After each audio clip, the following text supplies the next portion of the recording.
তেওঁৰ মতে মজদুৰে কাম কৰি থাকোঁতে চাফ চিকুণ কৰি থাকোঁতে জুবিনদাৰ ছবিখন মোহাৰ খাই গ'ল। হেল্ল' গাইজ, আজি মই আপোনালোকৰ মাজলৈ লৈ আহিছোঁ এজন বিশেষ অতিথি। বিশেষ কিয় কৈছোঁ, কাৰণ তেওঁ আমাৰ অসমৰ সকলোতকৈ এজন বিপৰীত মানুহ। আহকচোন এই ভিডিঅ'টো চাওঁ আৰু ভিডিঅ'টো চাই আপোনালোকে গম পাব। সেইজনকতো আপোনালোকে হয়তো চিনি পাইছেই, থাম্বনেইলত দেখিলেই হয় তেওঁৱেই বিশ্বজিৎ দৈমাৰী।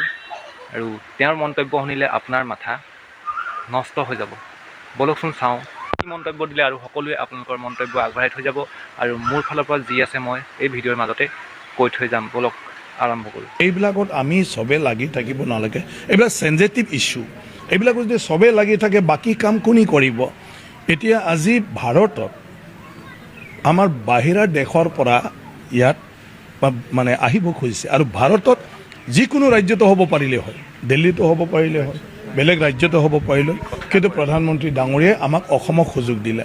এইটো অসম আৰু জাপানৰ নহয়, এইটো ভাৰত আৰু জাপানৰ। কিন্তু ভাৰত আৰু জাপানৰ মানে আপোনাৰ দ্বিপাৰ্টিক, হা বুজি পালে, দুইটা দেশৰ যিখিনি আলোচনা হ'ব, যিখিনি চুক্তি হ'ব, সেইটো অসমত হ'ব, গুৱাহাটীত হ'ব। সেইটো আমাৰ কাৰণে সৌভাগ্যৰ কথা। আমি সেইটো নাভাবি কোনোবা মানে মজদুৰ কৰা মানুহে, শ্ৰমিকে কিবা চাফ চুতৰা কৰাৰ নামত কিবা এটা কৰিলে তাকে লৈ আমি ইমান ডাঙৰ ইছ্যুত মানে যাব নালাগে। তেওঁৰ মতে মজদুৰে কাম কৰি থাকোঁতে চাফ চিকুণ কৰি থাকোঁতে জুবিনদাৰ ছবিখন মোহাৰ খাই গ'ল। তেনেকুৱা হ'ব পাৰেনে? আপুনি জুবিনদাৰ যিখন ছবি আঁকি থোৱা আছিলে, তাত যদি আপুনি এনেই কাপোৰ এখন লৈ এনেকৈ মোহাৰিলেহেঁতেন, সেইখন চফাহে হ'লহেঁতেন। সেইখন তেনেকৈ মোহাৰ খাই নাযায়। কিন্তু কেনেকৈ মোহাৰ খাই গ'ল? কাৰণ তাত ৰং মাৰিলে ন, তাৰ ওপৰত ৰং মাৰি দিয়া হ'ল। সেই মজদুৰটোৱে ৰং মাৰি দিলে, আৰু সেই মজদুৰটোৱে ৰঙৰ টেমাটো ঘৰৰ পৰা লৈ যোৱা নাই। আপোনাক মই দোহাই দোহাই ক'ব খুজিছোঁ যে সেই ৰঙৰ টেমাটো মজদুৰটোৱে ঘৰৰ পৰা লৈ যোৱা নাই।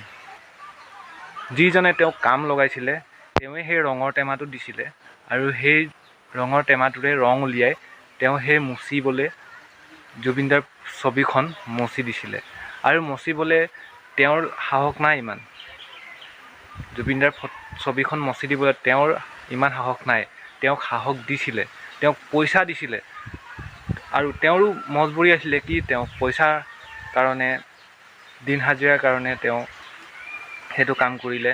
আৰু তেওঁক যদি সেইবিলাক নিদিলেহেঁতেন বস্তু, তেওঁক যদি ৰঙৰ টেমাটো নিদিলেহেঁতেন আৰু নক'লেহেঁতেন তই এইটোকে ৰং মাৰিব লাগিব আৰু তেতিয়াহে তোক মই পইচা দিম, এনেকৈ যদি নক'লেহেঁতেন তেতিয়াহ'লে সেইজনে কেতিয়াও নাযায়। ঠিক আছে, কি উল্টা কথা কয় সি, কি উল্টা কথা। মানে বহুত বেছি ফাল্টু হৈ গৈছে, আৰু কি ক'ম আৰু। মানে প্ৰত্যেকটা কথাতে মানে ৰাজনীতিৰ দিশলৈ গৈছে। আৰু জুবিনদাৰ যিমানখিনি আজিলৈকে দেখি আহিছোঁ, যিমানখিনি আলোচনা, সকলোতে মানে ৰাজনীতি মানে কি ক'ম আৰু। সকলোৱে ৰাজনীতি কৰিব ধৰিছে। প্লিজ ৰাজনীতি নকৰিব, নহ'লে কিন্তু আমি সকলো অসমবাসীয়ে ওলাই যাম, সকলো অসমবাসীয়ে একলগ হৈ ওলাম। আৰু কি ক'ম, সেই লাচিতৰ দিনৰ কথা আপোনালোকে মনত ৰাখিব, ঠিক আছে। জুবিনক আমি চবে ভাল পাওঁ, মৰম কৰোঁ, সন্মান দিওঁ। তাৰ কাৰণে অলৰেডি অসম চৰকাৰে তেওঁৰ স্মৃতিটো মানে সদায় জীয়াই ৰখাৰ কাৰণে অলৰেডি কিছু প্ৰজেক্ট লৈ লৈছে, ঘোষণা কৰিছে। গতিকে আমি অন্তৰত ৰাখোঁ, বাকী কাম সেইবিলাক কথা লৈ পেলাই কোনো বাধা হ'ব নালাগে। গতিকে আজি জাপানৰ প্ৰধানমন্ত্ৰী ডাঙৰীয়াৰ লগতে যিখিনি টীম আহিব, এই টীমখিনিয়ে অসমত আহি পেলাই ভালদৰে যাহাতে তেওঁলোকে মানে কি কয় ঘূৰি যাব পাৰে, আমি যাহাতে তেওঁলোকক সকলো ক্ষেত্ৰতে সন্তুষ্ট কৰিব পাৰোঁ। শুনিলে গাইজ, তেওঁৰ মন্তব্যবিলাক শুনিলে। এতিয়া আপোনালোকে কমেণ্ট কৰক, আৰু ভিডিঅ'টো যিমান পাৰে শ্বেয়াৰ কৰক। আমাৰ অসমবাসীৰ সকলোৰ কমেণ্ট লাগে এই ভিডিঅ'ত, ঠিক আছে। সকলোৱে যাতে এই ভিডিঅ'ত কমেণ্ট কৰক, সকলোৰে নিজৰ নিজৰ মন্তব্য, নিজৰ নিজৰ খং যাতে ইয়াৰ ওপৰত উজাৰি দিব পাৰে, ঠিক আছে। মই তাৰে কামনা কৰিলোঁ, আৰু সেইকাৰণে ভিডিঅ'টো দিলোঁ। যিমান পাৰে শ্বেয়াৰ কৰিব। আৰু